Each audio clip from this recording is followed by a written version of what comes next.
E aí, pessoal, tudo bem? Eu espero que todo mundo esteja bem. Meu nome é Eduardo Brandão, eu estudo Ciências Biológicas na Universidade Federal de Viçosa. Oi, gente, eu sou a Carol, também faço Ciências Biológicas na UFV e eu e o Eduardo fazemos parte do PIBID. Então, pessoal, nossa aula de hoje vai ser direcionada para alunos do nono ano, no qual o tema abordado vai ser genética e hereditariedade, principalmente para os alunos do nono ano da Escola Santa Rita de Cássia. Então, esses aqui vão ser os conteúdos abordados na aula de hoje, no qual eu e a Carol vamos falar com vocês. E primeiro eu vou começar falando sobre Mendel e as ervilhas. Pessoal, quem que foi Mendel? Mendel foi um monge que ele ficou conhecido como pai da genética por conta dos seus experimentos feitos com ervilhas. Mendel plantava ervilhas no jardim do mosteiro e assim decidiu que ia fazer um experimento com elas e um estudo em cima delas. E o que que ele observou de primeiro ponto? Que essas plantas, gente, se diferenciavam na altura, na cor e na forma das sementes, na cor e na forma dos frutos, na posição das flores nos caules, e que essas flores só produziam frutas após a polinização. Polinização é quando os grãos de pólen produzidos nos estames das plantas atingem o carpelo. E assim a planta reproduz. Então, os experimentos, pessoal, ele consistia em contar a ponta dos estames de todas as flores de ervilhas para impedir a autopolinização, e ele fez isso exatamente para conseguir controlar o cruzamento e conseguir realmente, assim, ter uma base maior a respeito do experimento que ele estava fazendo. E o primeiro teste dele foi com plantas altas e baixas, no qual ele fez o cruzamento da forma que ele pegou grãos de pólen de uma planta que ele escolheu e transferiu para o carpelo de outra planta que ele escolheu. Ou seja, pegou o grão de pólen de uma planta alta e transferiu para o carpelo de uma planta baixa. E assim, Mendel observou que nesse primeiro cruzamento entre plantas altas e baixas, o resultado disso foi que os descendentes eram 100% altos, ou seja, 100% das plantas eram altas. E depois, na segunda geração desse experimento, ele pegou todos esses descendentes, todas essas plantas altas, ou seja, todos os filhos dessas plantas, e cruzou entre eles, e fez o cruzamento entre eles, esses indivíduos, né? E o resultado disso foi que 75% das plantas eram altas e 25% das plantas eram baixas. E, gente, o que, que ele percebeu também de principal através desses experimentos? Que determinadas características hereditárias podem permanecer invisíveis por uma ou mais gerações. E futuramente, assim, essas características que ficaram invisíveis podem voltar a se manifestar em gerações futuras. Como o exemplo aqui desse slide, nessa imagem que eu botei para vocês aqui, a gente está falando de flores roxas e flores brancas. Vocês perceberam que na primeira geração as flores brancas não se manifestaram? E só realmente, assim, o resultado só foi flores roxas? Só que na segunda geração, a gente pode ver que a flor branca já está presente também. E é exatamente isso que ele fala, que características hereditárias podem ficar invisíveis por uma ou mais gerações, voltando a se manifestar em gerações futuras. E, pessoal, qual que é a conclusão desses experimentos? Essa hereditariedade, do qual ele fala, ela está relacionada a umas unidades transferidas de pais para os seus descendentes, ou seja, de pais para filhos ou de plantas pais para plantas filhas. E essas unidades são chamadas de genes, gente. E esses genes estão localizados nos cromossomos, no qual vai ser um assunto abordado de hoje, no qual a Carol vai falar. E esses genes compõem o material genético das células e que dão origem às características hereditárias de todos os indivíduos. E eles são responsáveis pelo funcionamento de todos os processos celulares, para o desenvolvimento das características de um organismo. E esses genes também são influenciados por fatores ambientais. E eles influenciam diretamente o metabolismo e até podem modificar as características do indivíduo. Isso aí vai ser um assunto que vamos tratar mais pela frente também. Então, galera, com base nisso que o Eduardo passou para a gente sobre Mendel, agora a gente vai entender um pouco sobre esse material genético, né? O material genético são as nossas informações genéticas que a gente recebe dos nossos pais. E onde que estão esse material genético? Esse material genético nosso, ele fica localizado no cromossomo. O nosso cromossomo é constituído por uma longa fita de DNA. Como a gente pode observar aqui a gente tem a imagem de uma célula, que é esse círculozinho aqui maior, e dentro dessa célula a gente tem a presença de um núcleo, e dentro desse núcleo a gente vai ter o nosso cromossomo. E esse cromossomo, ele é o quê? Ele é a condensação de uma longa fita de DNA. Se a gente pegar um cromossomo e esticar ele, a gente vai ver que vai ter uma longa fita de DNA. E esse DNA, como está aqui do lado, os pedacinhos desse DNA são chamados de genes. E o que são esses genes? Os genes são os reais responsáveis por transmitir as características de pais para filhos através do gameta. E é no gene que a gente possui as informações que influenciam, por exemplo, na cor dos nossos olhos, na cor do nosso cabelo, no formato do nosso nariz. E é bom falar também, não pode voltar lá no outro slide, por enquanto, para eu falar sobre as células eucarióticas. As células eucarióticas são as células em que o cromossomo fica contido no núcleo da célula, ou seja, as nossas células são células eucarióticas, porque os nossos cromossomos eles estão presentes no núcleo da célula. Já nas células procarióticas, que são as células, por exemplo, de bactéria, esse DNA ele fica disperso no citoplasma. A diferença é essa das células. Agora pode passar para o outro. Agora, para entender um pouco sobre cromossomos homólogos, o que seria cromossomos homólogos, né? Os cromossomos eles se agrupam em pares, e quando eles estão agrupados em pares, eles são chamados de cromossomos homólogos.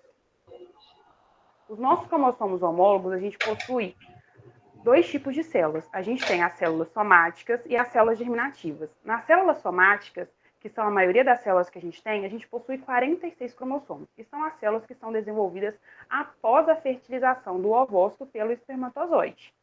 As células germinativas, que são os gametas, por exemplo, eles possuem apenas 23 cromossomos. Essas células também podem ser chamadas de haploides ou diploides. No caso das células haploides, que são as germinativas, possuem N cromossomos, que são 23 cromossomos. E as células diploides, que são as somáticas, possuem então 2N cromossomos, que são 46 cromossomos. Na reprodução humana, o que acontece? Quando acontece a fertilização do ovócito pelo espermatozoide, como está aqui representado na imagem, isso vai resultar na formação de um zigoto. O ovócito que vem com 23 cromossomos, enquanto o espermatozoide vem com 23 cromossomos. E somando isso, a gente tem a formação do zigoto, que vai ter 46 cromossomos. A partir desse zigoto, ele vai se desenvolver como então? Ele vai se desenvolver por meio de divisão celulares, né, a meiose, e assim vão se formando novas células somáticas com 46 cromossomos. Nesse slide, a gente colocou uma imagem para vocês entenderem como que funciona isso dos cromossomos sexuais, porque são os cromossomos diferentes. Nós possuímos 46 cromossomos, todo ser humano possui 46 cromossomos. Como eu disse, esses cromossomos são agrupados em pares. Se a gente for contar os pares, então, temos 23 pares de cromossomos. E o último par de cromossomo é aquele par que vai representar qual que é a sexualidade daquele indivíduo. No caso do indivíduo feminino, a gente vai ter um cromossomo X e o outro cromossomo X. No caso de um indivíduo masculino, a gente vai ter um cromossomo X e um outro cromossomo Y. No caso dessa imagem aqui, a gente está representando um indivíduo do sexo masculino. Então, pessoal, voltei aqui agora para falar com vocês sobre genes alelos. Galera, genes alelos são genes que ocupam uma mesma localização no DNA dos cromossomos homólogos. E em cada cromossomo há centenas de genes alelos, há centenas mesmo. E cada filamento, como eu botei aqui, de um cromossomo, é chamado de cromátide. E quando juntas, essas cromátides, elas formam as cromátides irmãs. E quando dois cromossomos são unidos, um é sempre recebido do pai e o outro da mãe. E assim, eles determinam as características físicas do indivíduo.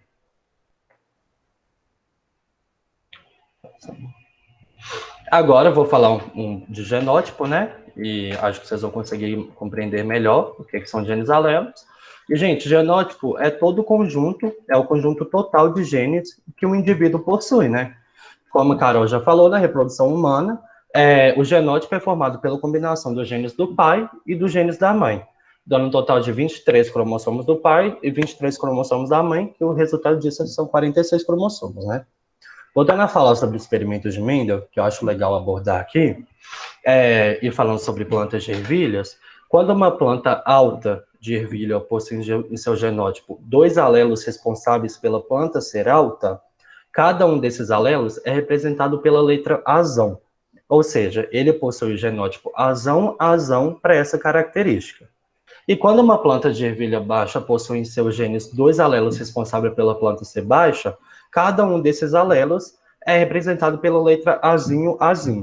Ou seja, ele possui o genótipo azinho para essa característica.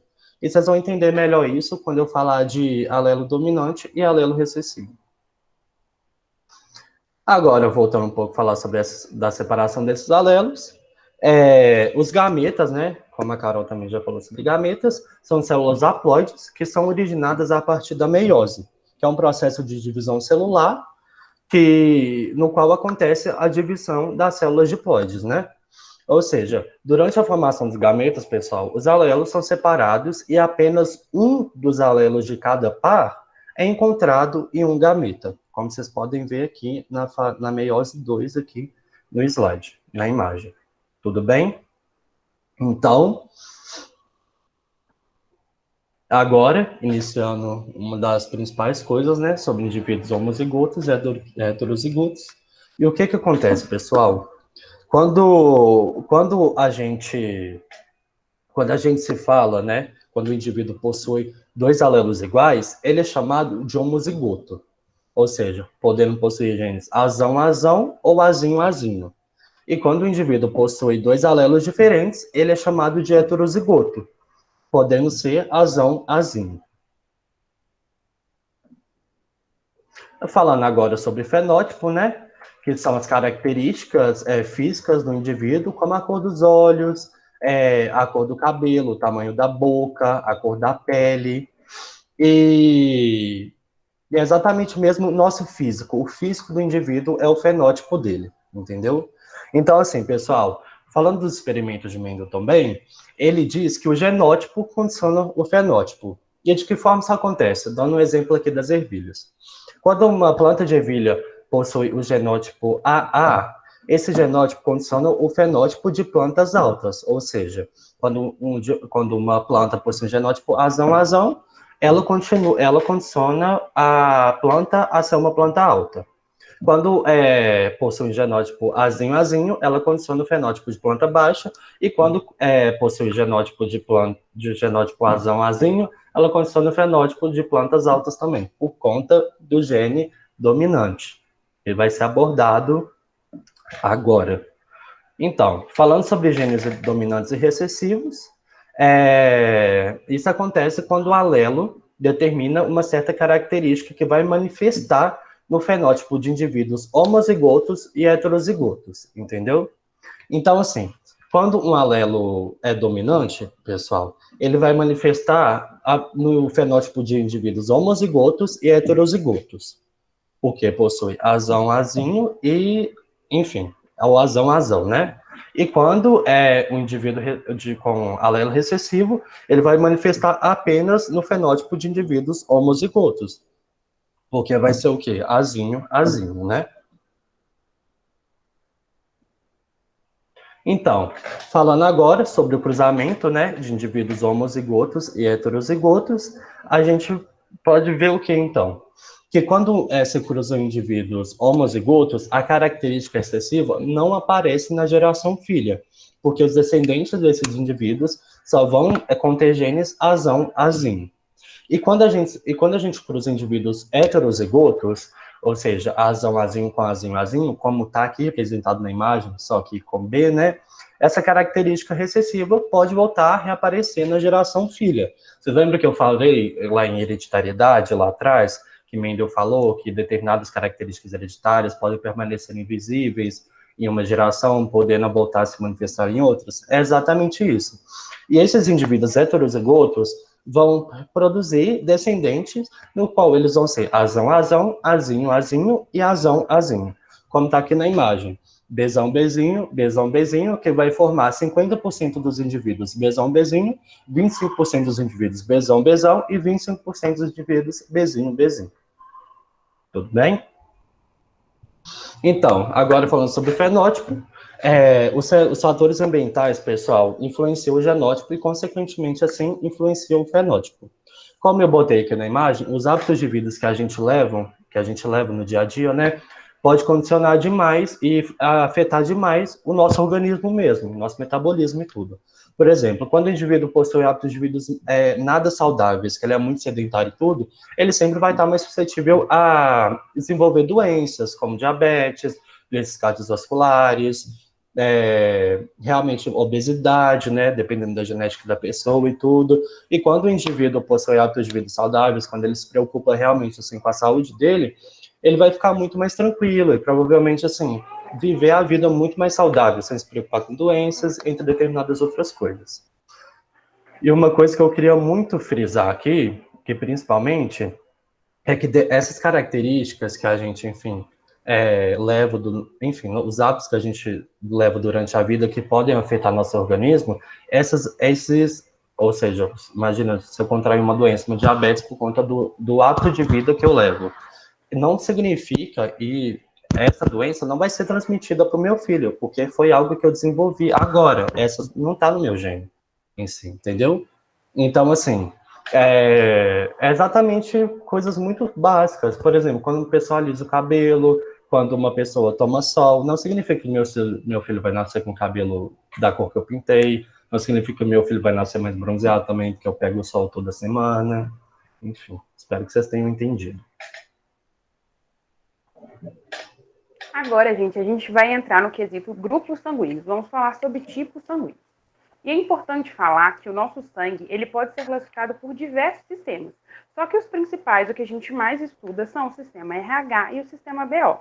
Começando pelo sistema RH, o sistema RH é aquele que define o sangue como positivo ou negativo.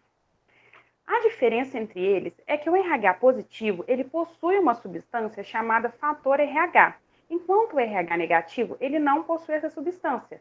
Com isso, a gente conclui o quê? A gente conclui que o RH positivo ele não pode doar para o RH negativo, porque o RH negativo ele vai entender aquela substância como um corpo estranho, então ele vai rejeitar aquela substância de algum jeito. Já o RH negativo, ele pode doar para o RH positivo, porque ele não possui substância nenhuma, não vai alterar em nada. E essa condição está relacionada em alelos dominantes, como o Eduardo falou. O fator RH positivo ele está relacionado ao alelo dominante Rzão. Então, quando a gente tem alelos homozigotos dominante, a gente possui a presença de fator RH. Aquele indivíduo é RH positivo. Quando a gente possui alelos heterozigotos dominante, aquele indivíduo é RH positivo. Agora, quando a gente possui alelos dominantes, alelos recessivos, corrijo, a gente não possui o fator RH. Então, quer dizer que aquele indivíduo é RH negativo. Dessa forma, como eu falei, a gente conclui que positivo pode doar para positivo, mas não pode doar para negativo. Já negativo, ele pode doar tanto para positivo quanto para negativo. Agora, o próximo sistema que a gente vai entender um pouco é o sistema ABO. O sistema ABO ele também se diferencia por algumas substâncias que tem. No sistema BO, a gente tem o tipo sanguíneo O, o tipo sanguíneo A, o tipo sanguíneo B e o tipo sanguíneo AB. Nesse quadrinho aqui que eu mostrei para vocês, é basicamente para vocês entenderem como funciona, por exemplo, um teste para saber qual é o tipo sanguíneo daquele indivíduo. No caso, para saber se o sangue é A, é B, ou AB ou O. Por exemplo, aqui no tipo sanguíneo O, a gente tem o soro anti-A e o soro anti-B. A gente coloca uma gotinha desse sangue O aqui nesses dois soros. A gente pode perceber que não aconteceu nada, não houve nenhuma reação. Por quê? Esse tipo sanguíneo O, ele não possui nenhum aglutinogênio, então não reagiu em nada. Aquele tipo sanguíneo é o tipo sanguíneo O. Já no caso do tipo sanguíneo A, a gente percebe que no soro anti-A, aquela gotinha de sangue aglutinou. Então quer dizer que ali tem o aglutinogênio A. No tipo sanguíneo B, a gente percebe que no soro anti-B houve aglutinação. Então, quer dizer que aquele indivíduo ele possui aglutinogênio B, ele é o tipo sanguíneo B. No caso de quem tem tipo sanguíneo AB, o soro vai reagir tanto no soro anti-A quanto no soro anti-B. Vai acontecer uma aglutinação, porque quer dizer que aquele indivíduo possui aglutinogênio A e aglutinogênio B. Com isso, eu coloquei aqui do lado, a gente pode concluir quem pode doar para quem pode receber de quem. E para fazer um resumo mais básico aqui, a gente percebe que AB positivo é receptor universal, enquanto O negativo é doador universal. AB negativo pode receber de todos, mas com RH negativo. E o O positivo pode doar para todos, mas com RH positivo. parecidos mais diferentes. Nesse quesito aqui, a gente vai falar sobre os gêmeos, né? Um casal, ele pode ter filhos não idênticos e filhos idênticos. Como que isso acontece? Isso acontece porque como cada gameta vai mandar para aquele zigoto um alelo diferente, quer dizer que ali eu vou ter milhares de combinações de alelos. Então, isso que faz com que a variabilidade genética se imponha, o que é fundamental para a seleção natural. No caso aqui, a gente está fazendo dois exemplos, o exemplo de gêmeas fraternas e de gêmeos idênticos.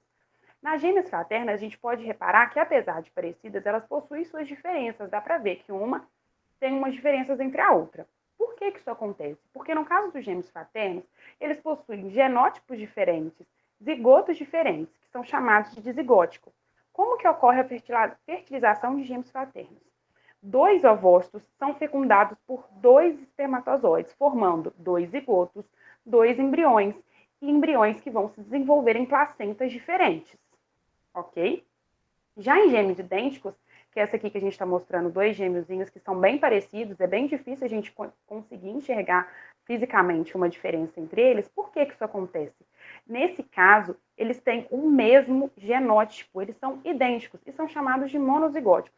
Isso acontece porque na fertilização desses gêmeos foi apenas um ovócito fecundado apenas por um espermatozoide que formou somente um zigoto, somente um embrião, e esse embrião, que esses dois embriões, foram desenvolvidos em uma mesma placenta. Isso que vai ocorrer os gêmeos idênticos. Então, pessoal, agora eu vou falar com vocês sobre doenças hereditárias. As doenças hereditárias são doenças transmitidas de pais para filhos, de geração em geração, né, por meio de genes ou como resultado mesmo de alterações cromossômicas, né? O primeiro exemplo que eu botei aqui para vocês é o albinismo, que é uma condição causada por um alelo recessivo, no qual o organismo de indivíduos que são albinos, né, o organismo não produz a melanina, que é um pigmento escuro que dá cor à pele, que dá cor ao cabelo, que dá cor aos olhos, enfim. E essa falta de melanina faz com que essas pessoas fiquem muito sensíveis à luz, podendo, assim, facilmente terem queimaduras de pele por conta do sol e até mesmo câncer de pele, né? E outra doença que eu botei aqui é a hemofilia, que é uma doença também causada, né, por conta do alelo recessivo, que é a dificuldade da coagulação sanguínea, né? Ou seja, o indivíduo, a coagulação, o sangue possui o sangue muito ralo, pessoas que têm hemofilia, né? Enfim, outro que eu vou dar exemplo aqui que eu não escrevi é o daltonismo, que é o distúrbio visual, no qual o indivíduo não consegue distinguir certas cores, e por aí tem vários outros exemplos de doenças hereditárias, como diabetes, é uma doença hereditária, entre algumas outras, né, também. Agora, vou falar de aneuploidia, né, que é uma condição em que as células do indivíduo apresentam alterações no número de cromossomos, né, que é quando ocorre problemas nas divisões celulares e os gametas produzidos podem ficar com mais ou menos cromossomos. Enfim, os zigotos com aneuploidia geralmente se desenvolvem irregularmente e originam embriões e fetos deformados, né? E um exemplo que a gente pode dar é a síndrome de Down, que é um exemplo, né, de aneuploidia, e que é basicamente muito conhecida por todo mundo. E normalmente, pessoal, quando o indivíduo, né, enfim, um zigoto é formado, enfim, não é formado muito certinho em tudo, pode acontecer um aborto espontâneo na gravidez da mãe, sabe? Enfim, a aneuploidia é basicamente isso, quando há essa alteração, né, no número de cromossomos do indivíduo, podendo conter mais ou menos cromossomos, e a síndrome de Down é um exemplo de aneuploidia. Então, pessoal, a gente espera muito que vocês tenham gostado do nosso vídeo, da nossa aula e tudo. Aqui está o Instagram do PIBID. Carol vai falar com vocês, o que é para vocês fazerem. Gente, a gente espera muito ter ajudado. Foi a nossa primeira aula, então desculpem os erros, o nervosismo. Vai a gente melhorar. vai melhorar nas próximas. Vai melhorar. E a gente espera muito que tenha ajudado mesmo. E se vocês quiserem tirar alguma dúvida, quiserem conversar sobre alguma coisa a respeito da matéria, pode entrar em contato com a gente pelo e-mail, pela nossa rede social, pode comentar aqui embaixo, curta, se inscreva no canal. E é isso aí, pessoal. A gente está muito feliz Como a Carol disse, a gente vai melhorar aí, vai vir muita coisa legal por aí, pela frente. E é isso. Um beijão, um abração para todo mundo e até a próxima. Um abraço, gente. Até.